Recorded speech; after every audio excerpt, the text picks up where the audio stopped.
Everyone, welcome back to our YouTube channel. So friends, आज मैं आप लोगों के साथ आरआरबी के लिए, आरआरबी पीओ एंड क्लर्क दोनों के लिए स्ट्रैटेजी वीडियो शेयर करने वाली हूँ। इस वीडियो में मैं आपको बताऊँगी आपको कितना पढ़ना है, क्या पढ़ना है और कहाँ से पढ़ना है।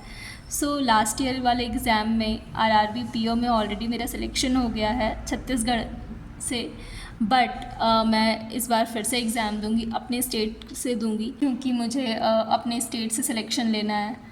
सो टाइम तो पहले जैसा नहीं मिल पाएगा क्योंकि ऑफिस है ऑब्वियसली, लेकिन हाँ जितना हो सकेगा, जहाँ तक हो सकेगा मैं आपके साथ शेयर करती रहूँगी। लाइव मॉक तो पॉसिबल नहीं हो पाएगा, लेकिन जब भी मैं मॉक दूंगी अपना स्कोर आप लोगों के साथ ज़रूर शेयर करूँगी। तो चलिए इस वीडियो में मैं बताती हूँ आप कहाँ से पढ़ सकते हो और आपको किस किस चीज़ पे, किन किन टॉपिक्स पे फोकस करना है। तो सबसे पहले आरआरबी के लिए मैं जीए की बात करूं तो जैसा कि आपको पता है आज 27 अप्रैल है और 27 जुलाई को हमारा आरआरबी पीओ का प्रीलिम स्टार्ट होने वाला है। तो आपके पास टोटल मई, जून, जुलाई, जिसमें से मई और जून दो ही मंथ है। जुलाई में तो आपको फुल आप शिफ्ट करना होगा आपका फोकस प्रीलिम्स पे। तो मेंस के लिए आपके पास मई और जून दो ही मंथ बाकी है। तो जो मैं आपको जीए के लिए बताती हूँ, आपको एटलीस्ट 6 मंथ्स के तो करने ही करने हैं। और रही बात मेरी, तो मैं कितना भी कर लेती थी, मेरे मार्क्स अच्छे नहीं आते हैं जीए में, मतलब 10, 15, कभी कभी तो अंडर 10 भी रहे हैं क्योंकि पेपर टफ रहता था या मैं भूल जाती थी, मुझे नहीं याद रहता जीए उतने अच्छे से। तो इसलिए मैं आपको बता रही हूँ क्योंकि सबका रिटेनिंग पावर अलग अलग होता है। तो अगर आप अच्छे से जीए पढ़ते हो, और हाँ ये बिगनर्स के लिए नहीं है, ये रिपीटर्स के लिए है जिनका सिलेक्शन रुक गया है। बिगनर्स का वीडियो आप देख सकते हो, लास्ट ईयर के वीडियो में मैंने उसमें अच्छे से एक्सप्लेन किया है, बट ये उनके लिए है जिनका सिलेक्शन किसी न किसी वजह से इस बार रुक गया है। तो जीए की बात करूँ मैं, तो जीए आपको अप्रैल टू सितंबर तो पढ़ना पड़ेगा। ये मेंस में आते हैं और मेंस में आपको टाइम मिलेगा अच्छे से ताकि आप जीए रिवाइज़ कर सको। सितंबर मंथ में आपको टाइम मिलेगा। और जहाँ तक मैं बात करूँ, अगर आप अभी से पढ़ते हो, डेली वीडियोस से पढ़ना अगर आपको अच्छा लगता है तो आप पढ़ सकते हो, लेकिन मैं सजेस्ट करूँगी आप वीकली से पढ़ लो या मंथली पीडीएफ से पढ़ लो या डेली वीडियोज़ देख लो। रिविज़न जितना ज़्यादा हो सकेगा उतना अच्छा रहेगा। तो रिवीजन के लिए बहुत सारे प्लेटफॉर्म है, उससे आप क्विज़ेस दे सकते हो डेली के, उससे आपके अच्छे नंबर ऑफ़ क्वेश्चंस अटेम्प्ट हो जाएंगे। आपको समझ में आएगा कि किस टाइप के क्वेश्चंस एग्ज़ाम में आते हैं, किस टाइप के नहीं आते हैं। और दूसरा तरीका ये है कि आप प्रीवियस ईयर पेपर देख लेना, किस टाइप के क्वेश्चंस पूछे गए थे। स्पेशली आप स्टूडेंट्स का देखना, जो एग्ज़ाम देकर आते हैं ना, उनका देखना। उनसे ना आपको आइडिया मिलेगा कि आप किस तरीके के क्वेश्चंस पूछे गए हैं और किन किन टॉपिक पे आपको एक्स्ट्रा फोकस करना है। जीए की बात कर रही हूँ मैं, जिसमें सबसे इंपॉर्टेंट तो बैंकिंग सेक्टर होता ही है, लेकिन मैं आरआरबी की बात करूँ तो आरआरबी में सबसे ज़्यादा इंपॉर्टेंट नेशनल न्यूज़ होते हैं। नेशनल न्यूज़ से बहुत सारे क्वेश्चंस पूछे जाते हैं। तो मैं तो बोलूँगी अगर आप बैंकिंग और नेशनल अच्छे से कर लो तो एक मतलब एवरेज स्कोर तो आ ही जाता है आपका जीए में। आगे आप जितना रिटेन कर सकते हो उतना पढ़ सकते हो। तो बेसिकली ये दो टॉपिक है, एक नेशनल, दूसरा बैंकिंग, जो कि बैंकिंग सेक्टर के लिए बहुत ही ज़्यादा इम्पॉर्टेंट है। नेक्स्ट बात करूँ मैं इंग्लिश की, तो इंग्लिश तो प्रीलिम्स में आती है नहीं। दूसरी बात यह है कि मेंस में आती है, और मेंस में भी आपको ऑप्शन मिलता है, या तो आप इंग्लिश ले लो या फिर आप हिंदी चूज़ कर लो। और ये एग्ज़ाम के टाइम पे ही चूज़ करना रहता है, अभी से नहीं। जैसे कि बहुत लोगों को डाउट होता है, कि जो लोग न्यू हैं उनको डाउट होता है कि कब चूज़ करना है, तो ये एग्ज़ाम में ही आपका रहता है। आप या तो इंग्लिश पे को सिलेक्ट कर लो या फिर हिंदी को सिलेक्ट कर लो। और दूसरी चीज़ ये है कि अगर आप इंग्लिश को सिलेक्ट करते हो, उसको आप देख रहे हो और आपको लग रहा है कि आपसे इंग्लिश नहीं होगा, तो आप उस टाइम हिंदी पे भी स्विच कर सकते हो। मानिए आप इंग्लिश में आपने 2-4 क्वेश्चंस अटेम्प्ट किए, फिर आप हिंदी में जाते हो, तो आपके जो अटेम्प्ट क्वेश्चंस रहेंगे ना, उसके आंसर्स हट जाएंगे। फिर वो आपको अगर आप वापस स्विच करते हो तो आपको फिर से वो सारे क्वेश्चंस करने पड़ेंगे। बस ये होता है, बाकी आप उस टाइम भी स्विच कर सकते हो, कोई प्रॉब्लम नहीं है। तो मैं इंग्लिश की बात कर लूँ तो मेंस के लिए बेसिकली पढ़ना है तो आपको मेन फोकस करना है आरसी पे, पैरा जंबल्स पे, मतलब मेनली रीडिंग पे। तो उसके लिए सबसे ज़रूरी है आप डेली एडिटोरियल करो। मैं ये नहीं बोल रही हूँ कि आप वर्ड्स को याद करो डेली के डेली इतने सारे वर्ड्स, नहीं, आप एडिटोरियल पढ़ो, बस रीडिंग करो। उससे क्या होगा ना, वर्ड्स आपके माइंड में बैठ जाएंगे। जैसे कि आप दोबारा कभी एडिटोरियल पढ़ोगे और वो वर्ड्स आएंगे तो आपको वो रिकॉल होगा कि हाँ, ये वर्ड्स मैंने पहले भी पढ़े थे, जिसके कारण आपकी रीडिंग और अच्छी हो जाएगी। आप उस पैराग्राफ को अच्छे से समझोगे क्योंकि आपको वहाँ के वर्ड्स समझ में आ रहे हैं, उनकी मीनिंग समझ में आ रही है। इसलिए इंग्लिश में एडिटोरियल करना बहुत ही ज़रूरी है और डेली एक आरसी और एक आपको पैराजम्बल्स तो आप करो ही करो। और जब भी आपको, जैसे अभी टाइम मई जून 2 मंथ का टाइम है, उसमें आप क्या करो, डेली एक मॉक लगा लो, सेक्शनल मॉक। उससे क्या होगा, मेंस की प्रैक्टिस अच्छे से हो जाएगी, चाहे इंग्लिश की हो चाहे हिंदी की हो।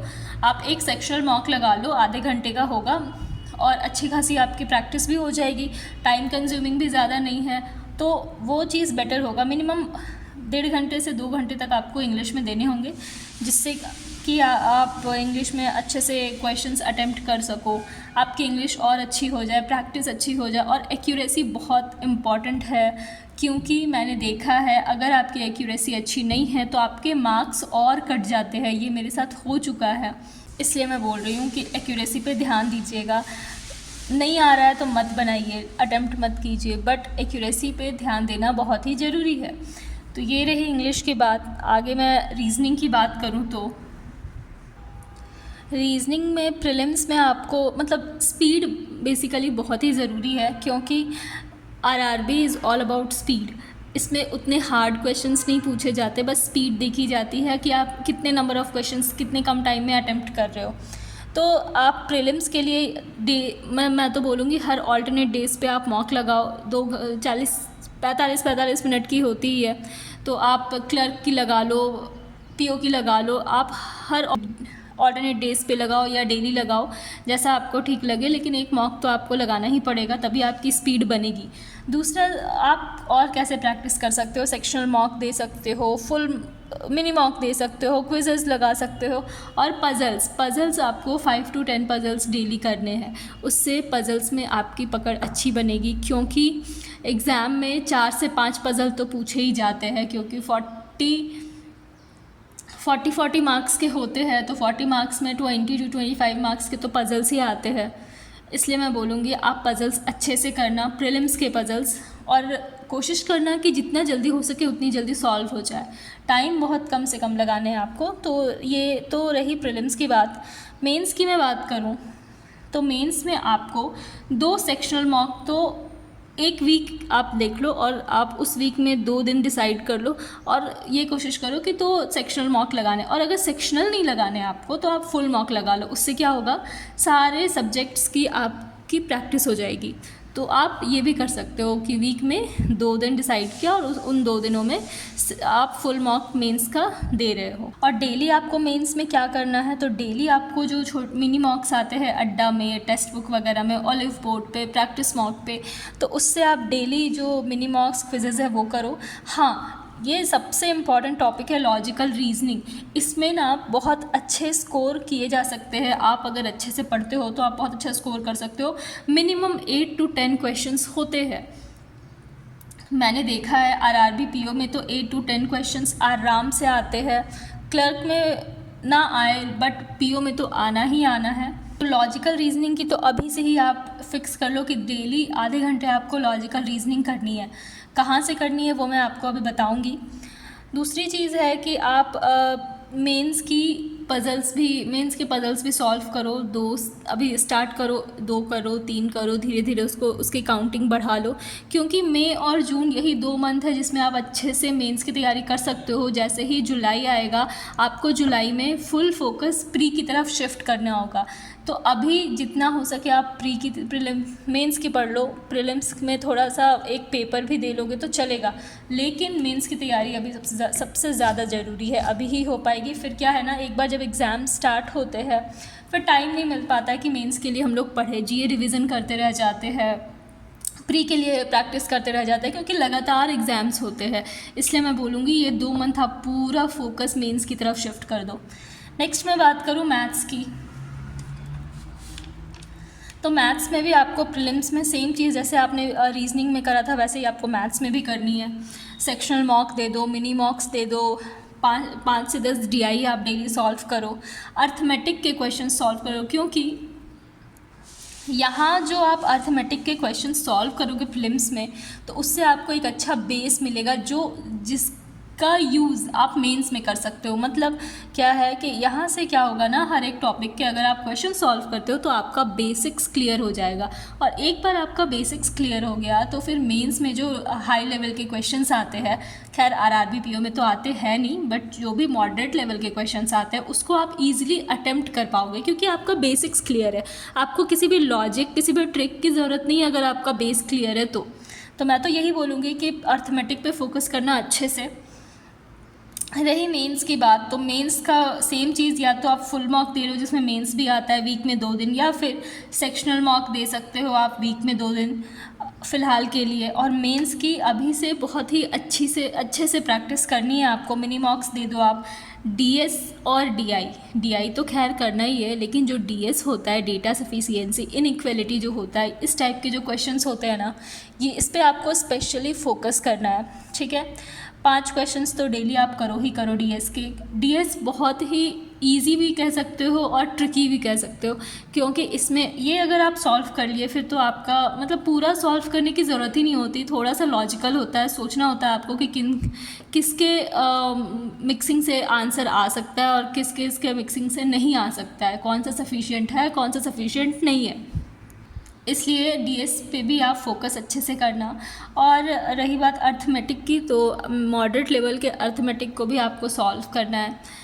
5 से 10 क्वेश्चंस करो, धीरे धीरे इनकी काउंटिंग बढ़ा दो। और रीजनिंग में ना एक और मैं बता देती हूँ, एक और टॉपिक आता है इनपुट आउटपुट कोडिंग डिकोडिंग, तो इसको भी आपको पढ़ना है, इसके भी क्वेश्चन सॉल्व करने हैं आपको, ठीक है। 2 क्वेश्चन 3 क्वेश्चन डेली सॉल्व करने हैं। इनपुट आउटपुट और कोडिंग डिकोडिंग में ना एक बार अगर लॉजिक क्रैक हो गया फिर तो 5 से 10 नंबर आपके कहीं नहीं जा रहे। कभी कभी 1 मार्क्स वाले होते हैं, कभी कभी 2 मार्क्स वाले आ जाते हैं। तो जब 2 मार्क्स वाले आते हैं और वो क्वेश्चंस छूट जाते हैं तो बहुत ही अफसोस होता है कि 10 मार्क्स के क्वेश्चन बस थोड़ा सा लॉजिक क्रैक नहीं हुआ इसलिए रह गया। तो इसलिए मैं बोलूँगी इसकी प्रैक्टिस करो। लॉजिक आप एक कॉपी में लिखते चलो कि कौन से लॉजिक से कौन से आंसर्स बन रहे हैं। मैं यही करती थी जब मैं तैयारी कर रही थी, तो लॉजिक जितने भी अलग टाइप के लॉजिक आपको मिलते हैं आप उसको कॉपी में एक जगह पर लिख कर रखो, नोट्स बना कर रखो, ताकि लास्ट टाइम पे आप उसकी प्रैक्टिस कर सको, ठीक है। तो ये रीजनिंग की बात रही। मैथ्स का मैंने आपको बता दिया, और मिनिमम आपको इतना टाइम तो देना ही है अभी के टाइम पे। मेंस जितना हो सके मेंस पे फोकस करो। प्रीलिम्स पूरा जुलाई आप प्रीलिम्स पढ़ लेना, लेकिन जितना हो सके मेंस पे फोकस करो। हाँ, मेंस से बोर हो जाओ तो फिर आप प्रीलिम्स थोड़ा बहुत पढ़ लो, लेकिन अभी का टाइम है सिर्फ मेंस पे फोकस करने का। और रही बात मॉक्स की, तो मैं यही बोलूँगी आपको कि आप ऑल्टरनेट डेज पे प्रीलिम्स का मॉक दो। एक ऑल्टरनेट पे आप PO का दे दो, एक ऑल्टरनेट पे आप क्लर्क का दे दो, काफ़ी है। उससे ज़्यादा और कुछ भी करने की ज़रूरत नहीं है। और मेंस की मैं बात करूँ तो मेंस की मॉक तो आप जून तक 2 मॉक दो हर वीक। जैसे सेक्शनल, या तो सेक्शनल दे दो या तो फुल मॉक दे दो, हर वीक आपको देना ही है, 2 मॉक तो कम से कम देना ही है। और सितंबर तक एग्ज़ाम है प्रीलिम्स के, उसके बाद नवंबर में, और नहीं 13 सितंबर को, और क्लर्क का 9 नवंबर को है। तो यही मैं बोलूँगी, जो अगस्त और सितंबर वाला टाइम है तो आप उस टाइम पे RRB के फुल मॉक मेंस के देना स्टार्ट कर देना, और फ्रिक्वेंटली देना, ऑल्टरनेट डेज पे देना, डेली देना, जैसा आपको ठीक लगे। क्योंकि वो टाइम जो हमारा होता है ना मेंस वाला, वो मैक्सिमम टाइम हमारा चला जाता है GA पढ़ने में। तो अभी का ही टाइम है जो आप अभी मेंस करोगे, बस यही प्रैक्टिस आपकी रहेगी। लास्ट ईयर मेरे साथ यही हुआ था, हर वीक एग्ज़ाम्स हो रहे थे, हर वीक।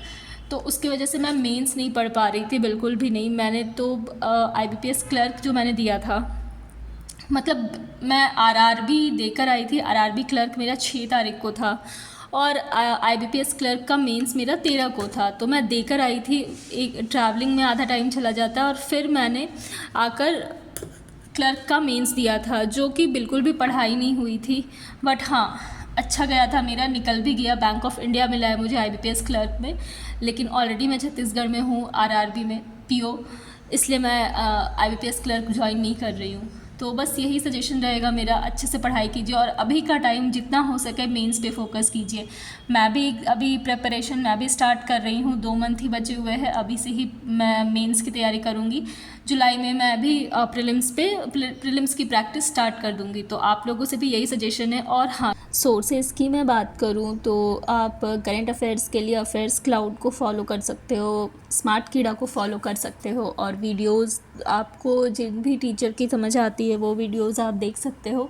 अभिजीत सर है, कपिल काठपाल सर है, आशीष गौतम है, तो जिनकी भी वीडियो आपको अच्छी लगती है आप उनकी वीडियो से क्लासेस कर सकते हो। करंट अफेयर्स के लिए गौरव गर्ग सर है, और इंग्लिश की बात करूँ तो निमिषा मैम है, विशाल सर है, इनके आप वीडियोस देख सकते हो, प्रैक्टिस सेशन देख सकते हो।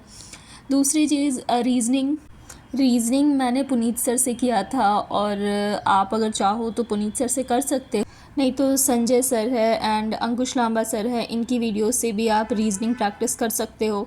मैथ्स के लिए तो मैं बोलूँगी Arun sir and Ashish Arora sir, इन दोनों में से आपको जिनका भी समझ आता है आप उनका देख कर करो। हर्षल अग्रवाल सर भी है, बट आपकी चॉइस, आप एक बार तीनों के क्लासेस देख लो जिनको भी समझ आता है। मैंने तो अरुण सर और आशीष अरोड़ा सर को फॉलो किया था, आपको जिनका भी अच्छा लगे आप फॉलो कर सकते हो। और हाँ, किसी भी तरह का आपको डाउट है या किसी भी तरीके के कंटेंट की ज़रूरत है तो आप मेरा टेलीग्राम चैनल ज्वाइन कर लेना, मुझसे वहाँ पे डाउट पूछ सकते हो, यहाँ भी पूछ सकते हो कमेंट पे, मैं वो क्लियर करने की कोशिश करूँगी। बस दैट्स ऑल। आगे जैसा होगा मैं अपना स्कोर, अगर मैं मॉक दूँगी तो अपना स्कोर आपके साथ शेयर करूँगी। So that's all for today. Thank you so much for watching.